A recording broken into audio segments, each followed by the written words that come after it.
Welcome to Season 3 of the College Admission TV podcast. We explore the fast-changing space of AI, education, and the future of the workforce. In this episode, we're joined by President Gregory Jones of Belmont University.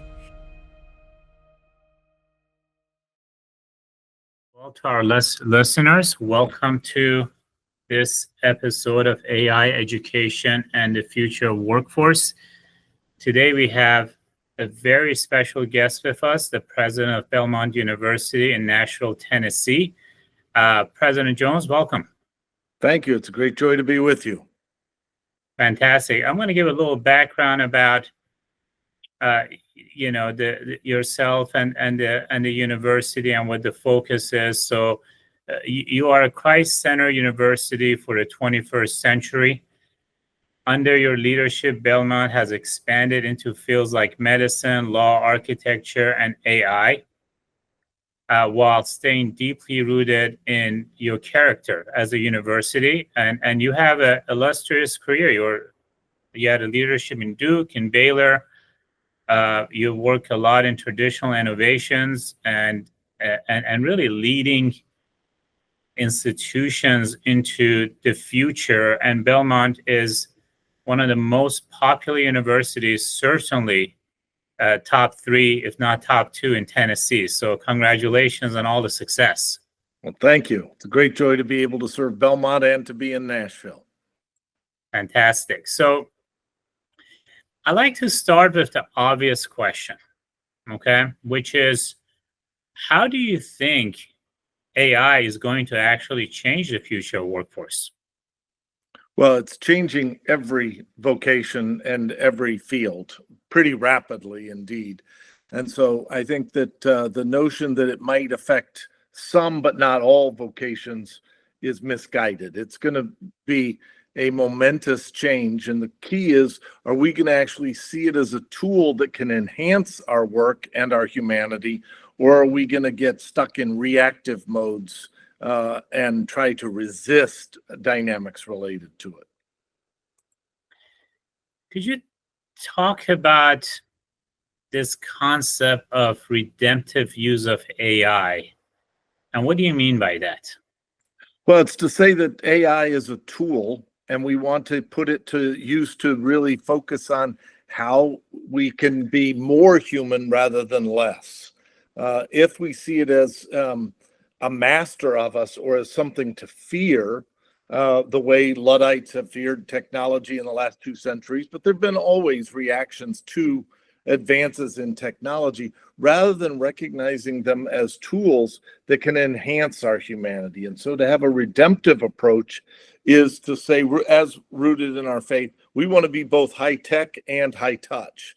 We want to be both technologically advanced using the best of AI and also have it serve our humanity. What do we need to do to equip and educate students for future careers in your mind? Well, I think the first thing is that we need to have a robust understanding of the liberal arts and why a deep understanding of what it means to be human equips us to be able to understand how to use technology most fruitfully. And so it's having a both and kind of approach rather than an either or. We don't want technology or AI to be our master, and we also want to see how it's changing the workforce and changing the tools that we utilize. So, for example, I had conversations with people on Music Row just as AI was emerging, and they were fearful about what it was going to do to songwriting until they realized that it could be a tool that actually enhanced songwriting by giving them great first drafts, but while also recognizing there's something to the creative process of what people in Nashville call the co-write. And so now they see it more as a tool to enhance the process, but not substituting or replacing it. And so what we need is to recognize how to be as advanced in the technology as we can, with a rich understanding of what it means to be human and the ways in which we are drawn together through the AI, not instead of it. I heard a great analogy about AI being like fire. You could look at it to warm you and to be able to make food. It could also have a devastating impact. How it is utilized depends on us. And I think there is a fear that we might not have control over this fire, right? It might just burn the whole forest. So with that, as we think ahead about industries, which industries do you think are going to be more immediately disrupted or even displaced, such as, lanterns in the early 19th centuries or horse carriers or what have you, and which are going to be more latent? I think those industries that have depended on conveying information of one sort or another are going to be most disrupted, because you can get the information much more effectively from AI in that sense. And so what it's going to happen is it's going to eliminate those jobs, and it's going to create new opportunities for other kinds of jobs. And so if you think about radiology, for example, as a field within medicine, that basic information AI can do already better than the human diagnostic work can do. But that's not to say that medicine or the broader work of radiology in terms of diagnosis and longer term implications is going to go away. It's just going to change and transform. I think that the consulting business, for example, in corporations is going to be massively disrupted, and you're going to need to see how that gets transformed. So it's not just providing studies and reports and information. That's all going to be disrupted dramatically. Those areas where you need significant wisdom, there's going to be an enhanced need for our humanity. It's going to be how we tango with it, right? In a way. Absolutely. So what strategies are you implementing at Belmont when it comes to career readiness for jobs that we don't even know if they're going to exist or not in the years to come? What kind of career readiness, how do you think about this? Well, I would answer in a couple of different ways. First, we created the Belmont Data and AI Collaborative, which actually operates out of the provost's office, so that it's university-wide, because it can't just be located in the sciences or in STEM fields. It needs to be embracing the entire university. And so we're wanting to infuse that approach of a sophisticated engagement with data and AI in every discipline, every college of the university. So that's one key, is to be working with that, to be ensuring that there is that tool there. The second is to emphasize the liberal arts. As I said before, one of the things that I had a conversation with some of the leaders at Oracle, because they're moving their headquarters to Nashville and going to create a lot of jobs. And they said, well, we don't really need you to be training people in computer science or data and AI. We'll be doing that. What we really need are two things: wisdom and storytelling. Well, both of those are quintessentially human traits and characteristics. And so we need to be equipping people with that sense of wisdom and character on the one hand, and storytelling capabilities, because those are the kinds of things that will make you relevant for careers 30 years down the road. I often say to prospective students and their families, too much of higher education is preparing for 1995 in case it comes back again. We want to be preparing you for 2040, 2050, and forward. And that means both focusing on the advances in technology and the deeper understanding of what it means to be human and how to cultivate wisdom. What's in the water in Nashville? I mean, you got Tesla or Elon Musk creating all of those databases, Oracle. I mean, it's not the entire Tennessee, but really this halo around Nashville is attracting a lot of AI and data centers and energy centers. What's going on out there? We've had a really great economic ecosystem in Middle Tennessee and over to West Tennessee.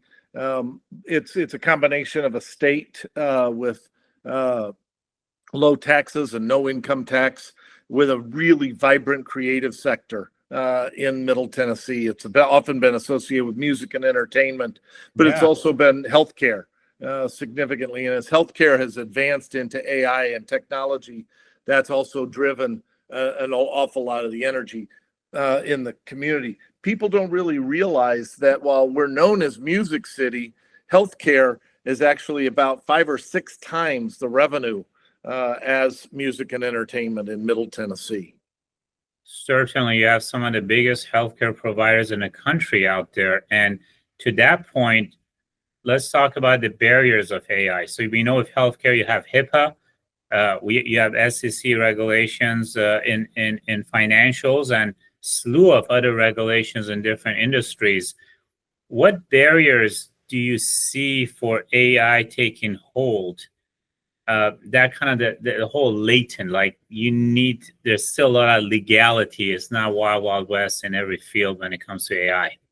What barriers do you see out there? It's a great question, and you can think of it in terms of IP in relation to creative works and things like that. We are in an era where we're going to need the regulation to step up and become much more nimble alongside the developments in AI. Right now, the technological capabilities of AI are moving at a much faster pace than we're used to adapting in relation to regulation and laws. One person I was talking to recently had a conversation with a senior person at an AI firm who said, our long-term planning is 6 weeks because that's how fast that things are changing. Well, that's not actually how fast Congress or even state legislatures tend to work. And so we're going to see this kind of iterative process for at least the next 5 to 10 years, where the actual implementation of AI is slowed down, if not stifled, by regulations, and we're going to need to be adapting that. And it's kind of like what I said educationally. We need to be proactive and not reactive. If we're always just reacting, we're going to be in trouble. We need to create regulations that make us more human rather than create artificial barriers. You know, you just alluded to something that has not come up in any of our podcasts yet, which is patents. You know, if you go back 150 years, 100 years, everyone talked about, oh, I got a patent on this clock. I got a patent on this. And that was like gold mine, like, you know, Westinghouse or what have you, right? Obviously, if internet patents were rapidly challenged, it's going to be incredible with AI. I mean, you talked about music, right? You could take pieces of music and create new music. And aside from regulation, you know, how important are patents going to be pretty much, you know, antiquated as a result of all of this? Well, I think there will still be a need for some kind of regulation of intellectual property, but I think it will be transformed and it won't be the old model of patents. And so where that is going to land is hard to tell at this point. But when I think about the advances that are emerging, we're going to need new mindsets about how to regulate that intellectual property. The interesting dynamic is that I think the overarching story, for example, in a song or in a movie is still going to have a significant amount of IP associated with it, but it's going to have lots of combinations from previous, just because that's what AI can generate now in a matter of 2 or 3 seconds. And so I think it's going to be a very different mindset and ways of accounting for it going forward. Now, when you sit with your board members, which are all very accomplished, how do you all think about AI, not just in terms of pedagogy and training of students for the future, but also in how you manage you know, a large institution such as yours? We talk about it a lot, and I would say that we've been emphasizing that you have to be much more nimble and adaptable, and you can't keep the same kind of time horizons of a 5-year plan or a 10-year plan because things are just changing too rapidly. And so we need to be nimble and equipped to adapt to the new opportunities as well as the new challenges on a much more timely basis than we used to be used to doing. Are you or have you introduced new programs or modified or retired certain programs in response to this emerging AI trend? We've been developing some new degree programs as well as some new certificate-based programs. Ironically, some of that has also been challenged by changes in international students and visas, because some of that we had envisioned as a graduate program that could do things on a hybrid basis, where now we have to rethink it because students internationally aren't going to be able to travel to the U.S. as easily as they might have, as we might have anticipated 6 or 9 months ago. So we are continuing to develop, and we're working with industry partners who are hungry for training in data and AI, not just for their back office coders and those sorts of people, but especially for people who just need to know how to use it in their daily work. And so I think there'll be an opportunity for what used to be called continuing education, but what I think in the new world of education is going to be much more like perpetual learning. And there's going to be a need for short courses to keep people up to date and nimble in their own growth and learning. So you're doing a lot. You have a lot of AI-enhanced curriculums. You're doing partnership with healthcare around AI. You have hybrid and graduate programs that embed AI fluency into them. But one thing that intrigued me as a faith-based institution, how you set up interacting ethically with AI tools. I believe I read something around that Belmont is really focused on that area. Yes, it's critical, and that's part of what I mean about wisdom and character. But we really think that we have a both an obligation and an opportunity to focus on the ethical use of AI, because it is, as to go back to your analogy, it's like fire, and you can either use it well, and you want to train people to know how to both manage a regular fire, but also how to manage and deal with a forest fire. And my sister is one of those people who fights forest fires, but also also insists that forest fires aren't always bad, that they're actually important to the overall ecosystem, but you have to know how to manage it. And so what to the outsider might look like AI out of control might be well managed, but you need people with wisdom to be able to discern what's life-giving from what's death-dealing. And the power of AI, and what worries me about some of the proponents of AI, is that not so much they're immoral, they're amoral, and they don't see the importance of ethical discernment in how to use AI well. You're definitely not siloed in STEM. You have a cross-disciplinary collaboration around arts and creativity, healthcare, business, and ethics.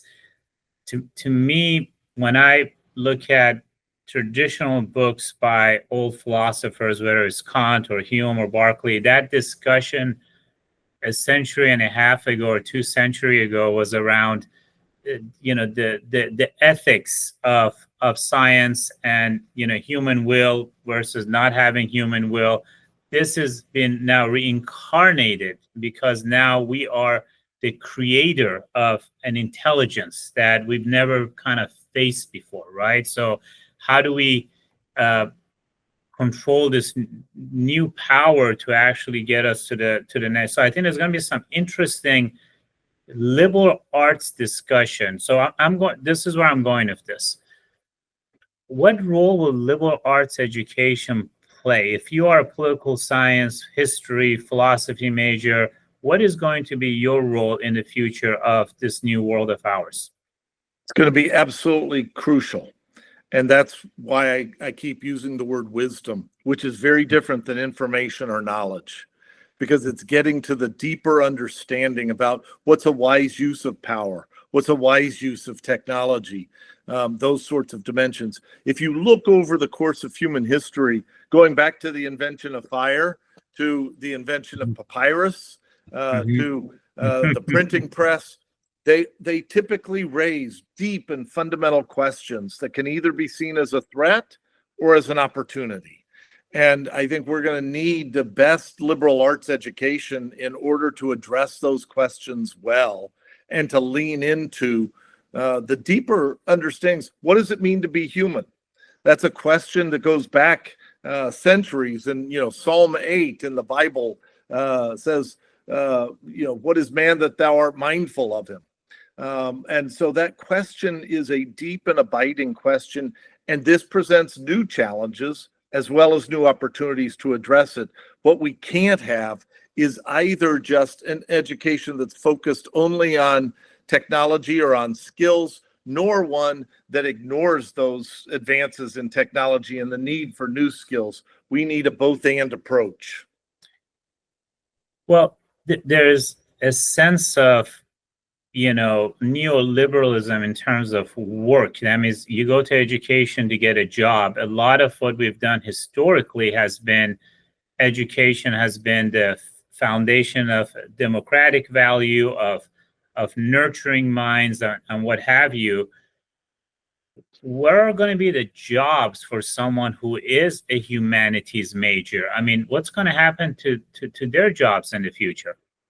Well, I think there are going to be new jobs created to address a lot of these issues. And I'd go back to the conversation that I had with the leaders at Oracle. They want people who can use data and AI wisely. They want storytellers. But, for the last several decades, the humanities have focused on preparing critics rather than creators. And what we're going to see is the need for humanities and social sciences to be learning to be creators and interpreters in really deep ways. The storytelling question is going to be an abiding and even more important and deeper question. But the humanities in America haven't been doing a very good job for the last few decades in nurturing that kind of storytelling capacity. So we know if you ask a question of any of these AI tools about, for example, what does chocolate taste like? They could give you a copious explanation of it, way better than any human beings, but they cannot experience it. Right. So Yep. that experience, whether you're in healthcare, whether you're in poetry or what have you, the synthetic explanations versus the human experience are being defined as we're trying to understand each other's roles. Yes, and that's part of what I mean by being both high tech and high touch, that we still long for those experiences. We long for the relationships. And so in our new simulation lab, that's part of our medical school and working with medicine and nursing and pharmacy and health sciences, it has some amazing robotics and AI work. And it's just astonishing to see what those capabilities are. And we're still hiring actors because there is a really important dynamic of the human experience and the human interaction in the clinic that AI can't quite replicate. So to that point, how do you think higher education degree granting process it might change? Because we don't go to colleges to learn stuff anymore, because you could learn stuff anywhere. What is going to be, can you get a degree in a shorter period of time as a result of this? Or would accreditation change, university change? I mean, how do you see this world evolving if so much information is at our fingertips? I think we're in the process of at the bleeding edge or the very forefront of a deep transformation in education. So the kind of 20th century mindset of higher education was 18 to 20-year-olds come to get a 4-year degree and they graduate, and then you have a relationship with them largely to get annual fund or other donations back. And so you have athletics to keep them hooked in, but it's a basic mindset that you have them for 4 years. There are some graduate programs around the edges, but the mindset was 4-year, 18 to 22-year-old. I think you've got to flip the mindset to say you want to have a lifelong relationship with students where they're going to be wanting to keep growing and learning and advancing and adapting to new opportunities. And there may come particular seasons where they need to be on campus for a variety of reasons, where they get a degree, but they may also just need a certificate or a short course or some kind of ongoing equipping for them. And I think we're going to see that the old kind of assumption of a 4-year degree in undergraduate education, or 3 years for law school, or 4 years for medical school, I think all of that is going to be changed dramatically, because it's not just about a passage of time or a conveying of information. It's going to be much more interactive and much more complicated. Something that Salman Khan has already been developing in the Khan Academy, where if you're focused on competencies to be developed, then there's some people it'll take shorter time and other people it'll take longer. I do think that the question of character formation and the time lived in community will continue to be important. And there are pivotal times, including late adolescence, to have that, because a lot of the importance of character formation isn't about the classroom and the conveying of information. It's about developing social and emotional intelligence and ways of cultivating community. And I think that people will long for some of that, but it might also be much more on a hybrid basis than the assumption that you have to move to a geographic location for 4 years. The analogy between the Industrial Revolution and the AI revolution is unavoidable. So yes, without us basically creating a free public education in late 1800s, without us having university system as early as 1600s and onward, right? We would not have the Industrial Revolution and having the greatest human capital generation in history of mankind or humankind. As we're thinking about, you mentioned AI is at an infancy of its evolution. How are we going to create for the next 100 or 500 years? What is the first 12 years need to look like before even people come to Belmont University? It's a great question, and we're just beginning to learn. I think that one of the things that we discovered through COVID is that technology can do some things and it can't do other things. And so if you look at the kind of questions about maturity and character formation, if you look at social and emotional intelligence, there are things where our embodied character really do matter. And I think that's going to be something we're going to see even more significantly. I marvel at watching how kids, I've got grandchildren now who can use an iPad better than I can. And they're, 5 years old. And so their level of technological skill is going to be incredibly accelerated, but maybe not their character formation. And so I think the ways in which K-12 education is going to need to work with higher education, it's going to become much more seamless and needs to become much more interactive as we go forward. I have a friend who's at a large university, oversees undergraduate education. And he said that he said this a couple of years ago. He said, but if you assume that most 18-year-olds intellectually are about 35, he said, you'll occasionally be wrong, but less often than you think. But if you think that if you work with the assumption that those same 18-year-olds are mentally and emotionally about 12, you'll sometimes be surprised, but less often than you think. That is, technology and AI is helping us accelerate our intellectual capabilities much faster than ever.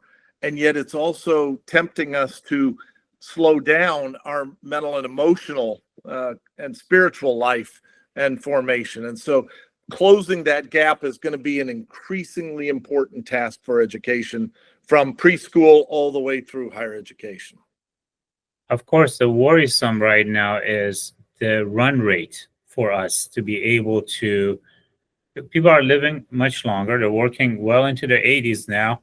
It's not like the Industrial Revolution where people would live much shorter lives that would have, and we had about 100 years to put people to work and retool them. So if you come to San Francisco, you'll see more Waymos now driving taxis than Ubers. And so there is going to be a great displacement of a lot of unskilled labor. So it could be an opportunity, but it's also a huge challenge as far as employment is concerned. Yes, I completely agree. And I think the challenge we have is that what's happening now is happening at warp speed compared to how the Industrial Revolution evolved over decades.